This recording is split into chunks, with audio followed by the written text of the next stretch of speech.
Pada hari ini saya akan melakukan keterampilan medik medical science. Baik Ibu, perkenalkan nama saya adalah Dokter Ina. Saya adalah dokter yang akan melayani pada pagi hari ini. Sebenarnya kalau boleh tahu Ibu siapa ya Ibu? Tiara. Baik Ibu Tiara, pada hari ini saya akan melakukan pemeriksaan medical science untuk melihat apakah ada tanda-tanda meningitis pada Ibu. Untuk pemeriksaan ini mungkin nanti akan melakukan beberapa tindakan otot fisik. Sebelumnya apakah Ibu sedia Ibu?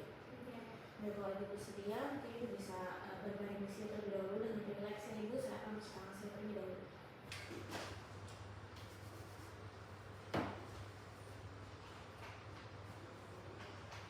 Baik, setelah mencuci tangan, menggunakan 6 langkah mencuci tangan, saya sudah memastikan posisi pemeriksa berada di sebelah kanan pasien dan pasien dalam posisi berbaring terlentang atau supinasi. Untuk pemeriksaan pertama, saya akan melakukan pemeriksaan kaki duduk atau nuchal rigidity. Untuk pemeriksaan ini, saya memastikan tidak ada jejak vertebra cervicalis pada pasien. Baik Ibu, kalau boleh tahu sebelumnya apakah Ibu ada riwayat trauma pada leher Ibu? Tidak ada luka atau macamnya di leher Ibu ya? Oke, baik. Oke, sudah dipastikan bahwa tidak ada jejak pada vertebra cervicalis pasien. Selanjutnya saya akan menyingkirkan bantal pasien. Baik Ibu, untuk melakukan pemeriksaan bisa minta tolong jangan kepalanya, saya akan menyingkirkan bantalnya ya Ibu. Permisi. Baik, setelah menyingkirkan bantal pasien, selanjutnya saya akan merotasikan kepala pasien ke kiri dan ke kanan untuk memastikan pasien sedang dalam keadaan rileks. Baik Ibu, permisi. Bisa dilakukan ke kanan, rileks saja ya Ibu. Oke, baik, cukup. Terima kasih Bu. Untuk tindakan selanjutnya, saya akan menempatkan tangan kiri saya di bawah kepala pasien yang sedang berbaring dan tangan kanan saya ada di atas dada pasien. Kemudian saya akan mengfleksikan pasien ke depan sampai dagunya menyentuh dada bila memungkinkan. Jika secara normal, leher dan dagu dapat difleksikan ke depan dengan mudah. Oke, baik Ibu, permisi. Bisa tolong diangkat kepalanya sampai menyentuh dada Ibu. Oke, baik. Cukup, terima kasih Ibu. Untuk hasil interpretasi dari pemeriksaan kaku duduk ini, yang pertama, kaku duduk negatif berarti normal jika pasien bisa dengan mudah memfleksikan kepalanya hingga dagunya menyentuh dada. Kemudian untuk kaku duduk positif yang berarti abnormal jika terdapat tahanan atau dagu tidak dapat mencapai dada. Kemudian meningismus positif bila pada saat kepala dirotasikan ke kiri maupun ke kanan difleksikan terdapat tahanan.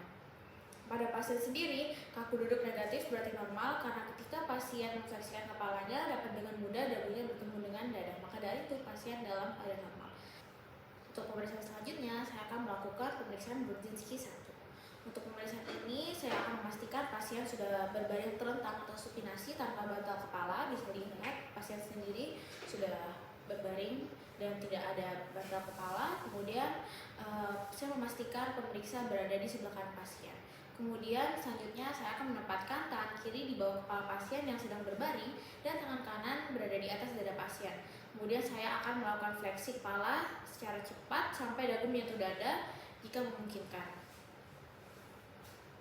Oke, baik. Ibu sudah kasih kepalanya ya Ibu dan menyentuh dada. Oke, baik. Selamat kembali Ibu. Terima kasih.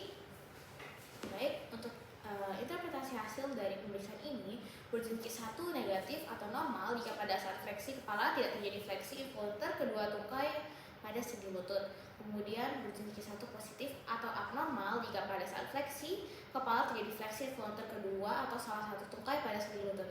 Pada pasien sendiri bisa dilihat ketika dilakukan pemeriksaan Brudzinski 1 ini pada saat fleksi kepala tidak terjadi fleksi involuntar kedua tungkai pada sendi lutut pasien. Maka dari itu Brudzinski 1 negatif atau dalam keadaan normal. Untuk pemeriksaan selanjutnya saya akan melakukan pemeriksaan Brudzinski 2.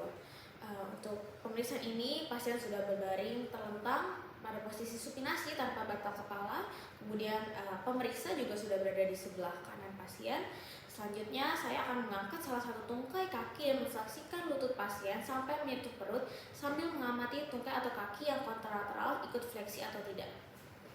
Baik Ibu, bisa diangkat kaki yang ini. Oke, baik, cukup, terima kasih. Selanjutnya saya mau coba di kaki yang sebelah ya Ibu, bisa diangkat, difleksikan. Oke, cukup, terima kasih Ibu. Oke, baik, untuk interpretasi dari pemeriksaan ini, Brudzinski 2 negatif atau normal jika tungkai yang dalam posisi ekstensi tidak ikut terjadi fleksi involuntar pada sendi panggul dan lutut. Kemudian untuk Brudzinski 2 positif atau abnormal jika tungkai yang dalam posisi ekstensi ikut terjadi fleksi involuntar pada sendi panggul dan lutut. Ketika saya melakukan pemeriksaan sendiri bisa dilihat bahwa pasien sendiri tungkai yang dalam posisi ekstensi tidak ikut terjadi fleksi involuntar pada sendi panggul dan lutut. Maka dari itu pasien Brudzinski 2 negatif atau pasien dalam keadaan normal. Untuk pemeriksaan selanjutnya saya akan melakukan pemeriksaan Brudzinski 3. Pada pemeriksaan ini pasien berbaring terlentang atau supinasi tanpa bantal kepala, kemudian pemeriksa berada di sebelah kanan pasien. Kemudian untuk pasien sendiri kedua telapak tangannya diposisikan rileks di atas perut dengan posisi supinasi. Baik ibu, untuk tangannya bisa dirilekskan saja, ditaruh di atas perut dalam keadaan seperti ini ya ibu, rileks. Kemudian selanjutnya saya akan melakukan penekanan pada kedua os zigomatikus dengan menggunakan kedua ibu jari pemeriksa. Bisa ibu. Terima kasih. Baik, untuk interpretasi hasil dari pemeriksaan Brudzinski 3 ini, Brudzinski 3 negatif atau normal jika tidak terjadi fleksi involuntar kedua ekstremitas superior pada sendi siku saat penekanan os zigomatikus. Sebaliknya, Brudzinski 3 positif atau dikatakan abnormal jika terjadi fleksi involuntar kedua atau salah satu ekstremitas superior pada sendi siku saat penekanan os zigomatikus.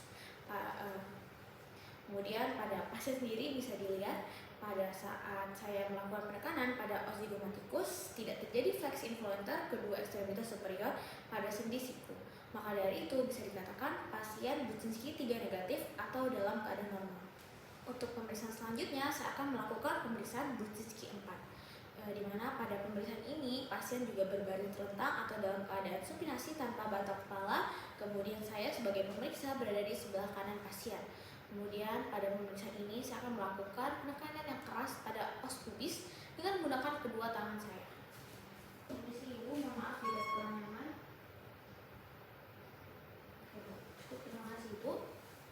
Baik, untuk interpretasi hasil dari pemeriksaan Brudzinski 4 ini, Brudzinski 4 negatif atau dikatakan normal jika tidak terjadi fleksi involuntar kedua tungkai sendi lutut.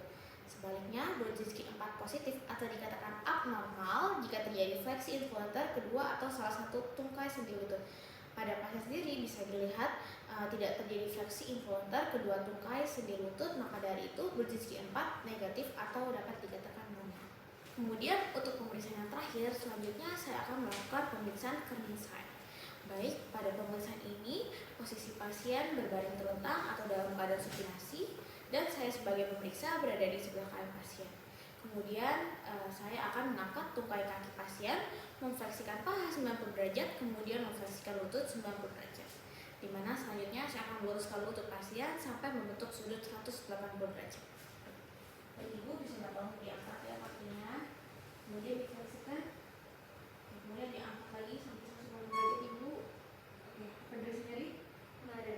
Baik, cukup. Baik, selanjutnya saya akan melakukan pemeriksaan pada sisi kontralateral pasien. Baik ibu, tadi saya sudah melakukan pada sisi yang sebelah sini, saya akan melakukan pada sisi sebelahnya lagi ibu. Bisa diangkat lagi kakinya ibu, kemudian difleksikan. Oke, selanjutnya diangkat sampai 180 derajat. Berdiri sendiri. Terima kasih ibu.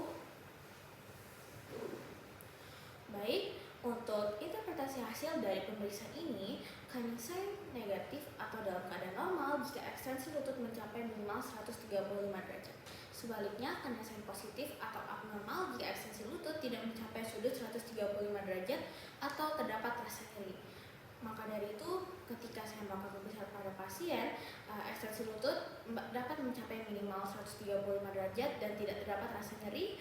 Begitu pula pada sebelahnya juga kontralateral juga ekstensi lutut mencapai 135 derajat, kemudian tidak ada rasa nyeri. Maka dari itu bisa dikatakan Kerninsheim negatif atau pasien dalam keadaan normal.